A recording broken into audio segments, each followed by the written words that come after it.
आदिवासी मानक अधिकार पर जिलापाल कार्यालय सम्मुखें कोण धारणा सोमवार दिन सीपीआई एमएल लिबरेशन और आदिवासी संघर्ष मोर्चा एएसएम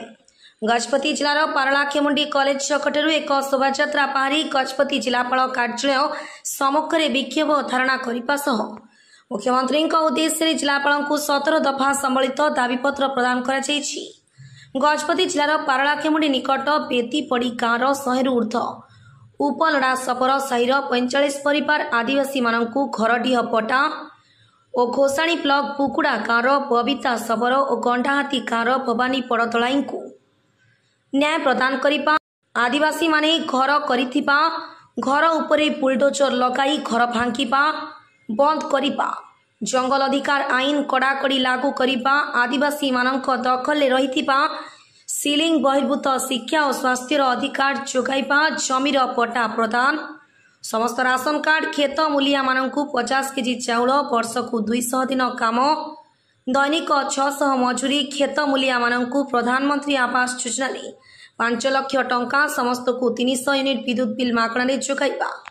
वार्धक्य विकलांग मानकु पेंशन 5000 टंका जोगाइबा जंगल जमी घरडीह पट्टा गरीब खेत मूलिया मानक जंगलजात द्रव्य महुल झुणा छांचुणी मांडिया खलीपत्र उपरे जीएसटी बंद करिबा सरकार जंगलजात द्रव्य उपरे सर्वमूल्य दर ठीक करिबा उपरे नेता गणधारण वक्तव्य रखिथिले। उपस्थित थिले पी वेंकटराव विशिष्ट वकील मोजेश सबर माथ्यू रईत कैलाश सबर भास्कर राव श्रीनु बेहरा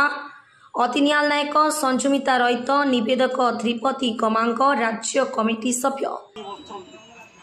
आज पेंशन केते कोई भी गला 3000 टंका मना त्रिपति गमांग आदिवासी संघर्ष मोर्चार राज्य सभापति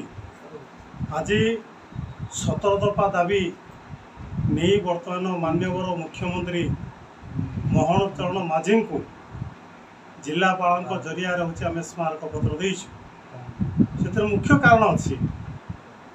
गजपति जिला आदिवासी मानकर पूर्वपुरुषर भगदखल रही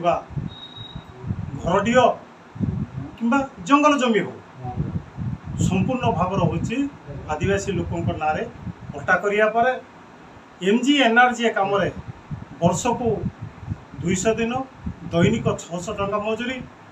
प्रधानमंत्री आवास योजना प्रत्येक लोकों को 5 लाख टंका वार्धक्य विकलांग मानक मासिक 5000 टंका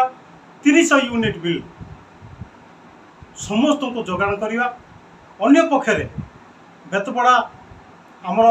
पालाकिंटारे 200 घर अच्छी से घरडीह पट्टा उपलड़ार सबर साई बर्तमान हो 45 रु ऊर्ध्व अच्छा से घरडीह पट्टा जोगेदेवा दाबी उपरे आज आम स्मारक पत्र प्रदान करुचु। सरकार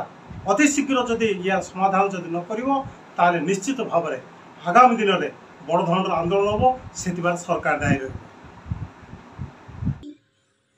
गजपति जिलार मनोज कुमार पाढ़ी रिपोर्ट धनुष एक्सप्रेस।